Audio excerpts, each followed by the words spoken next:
Take a look at global migration, and this is one of the very most important themes in world history.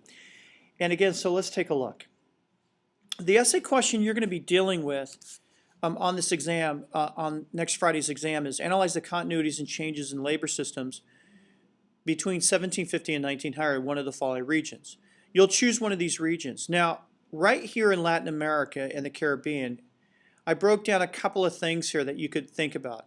It moved from coerced, that is slavery, to semi-coerced. To be coerced is be forced to do something. Semi-coerced means you're forced, but you still have a choice, but you basically don't have a choice. For instance, when I got up this morning, I have to go to work. No one's forced me to go to work, but I have to go to work if I want to eat. However, there is a continuity in this era, and that's the need for cheap labor. Imperialism is going on. The need for markets and resources and commodities is going to see the need or the continuation of cheap labor, which in all due respect to what's going on even today on our planet, we constantly have a need for cheap labor in industry. Now, here is basically this statement from College Board, and let's take a look. Migration patterns changed dramatically throughout this period. That is the modern period. The number of migrants increased significantly. These changes were closely connected to the development of transoceanic empires, and that's the age of imperialism, 1870 to 1914, and the global capitalist economy.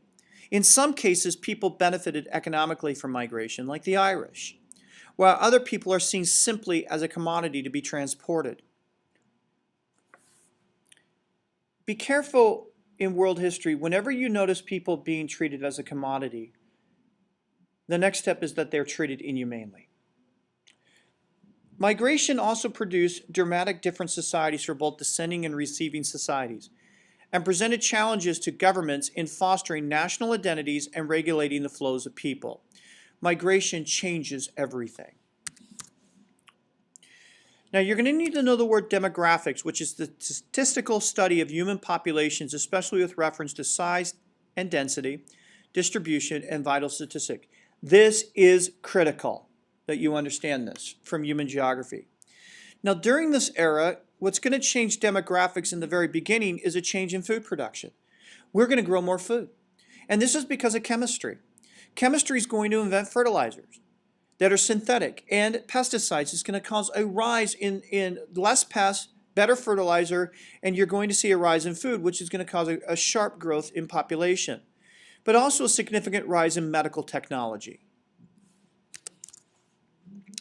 And here you can see a demographic chart of world population and then just see it explode after this era. And it's huge.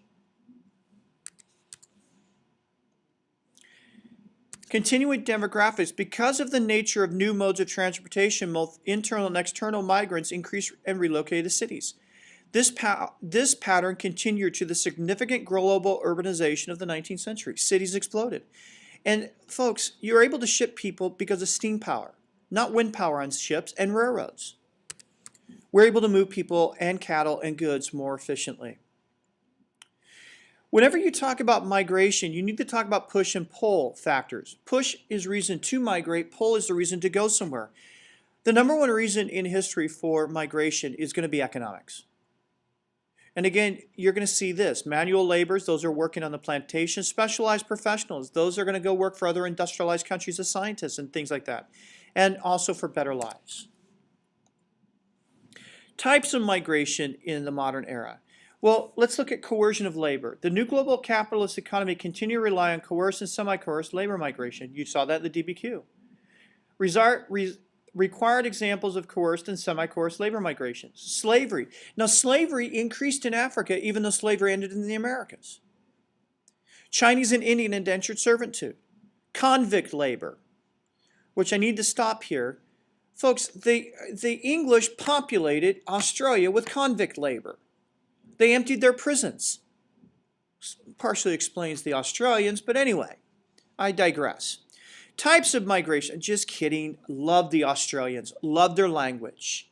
One of my favorite bands in the 80s was called Men at Work. And one of their songs was, I come from a land down under, yeah, yeah. And I don't know the rest of it. Now, types of migrations. Rural to urban, that is from the farms to the cities. Irish to America. My family. Grandma Duffy, I miss her. John, your great-grandmother was a very special lady. Chinese to Americans. I'm referring to John, my son. So if there's another John out there, I wasn't talking to you. Now, Chinese to America, Indians to Africa, Southeast Asia, and the Caribbean. Seasonal migration. The Japanese agricultural workers throughout Polynesia, but then they would go home. That's what it means to be seasonal. Factors of large-scale migration. Due to the physical nature of labor and demand, migrants tended to be male during this era. Folks, this is huge. If the males leave, the females have to raise the kids, subsistent farming, and increase the workload on them. That's a huge demographic change in the roles of women. Ethnic enclaves. Enclaves means when people concentrate around their own cliques or identities. You're going to see those develop. For instance, Portland has a Chinatown. San Francisco has a Chinatown. Vancouver, BC. Nativism. How did some cultures respond to these? Well, nativism is a negative reaction to massive migration. Receiving societies did not always embrace immigrants, as seen in various degrees of ethnic and racial prejudice in ways attempted to regulate the increased flow of peoples across their borders. Two examples. In Australia, they passed a law called whites-only policy. And in America, we had the Chinese Exclusion Act, where we said the Chinese could not immigrate for 50 years to the United States. Nativists want to protect their culture. A lot of Americans, when they say we've had enough immigration, and it's harming our jobs, our language, our culture, our way of life, are nativistic responses. And again, on nativism, I'm not saying whether it's a good response or a bad response. It just is one of the responses to it. 2011 question. I'm almost done. Analyze the changes and continuities in long-distance migration in the period from 1700 to 1900. Be sure to include specific examples from at least 2 different world regions. This was last year's question. And again, it's looking at changes and continuities in long-distance migration. Folks, slavery to indentured servants was one. Africa, China, and India saw migrations to the Americas, or India to Africa, China to the Americas. And the economic motivation could be an answer. So here, you have slavery to indentured servants is a great change.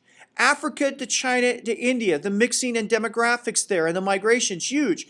But the economic motivation is a continuity. And again, if you bring in these different peoples, you're bringing in people from 2 different world regions.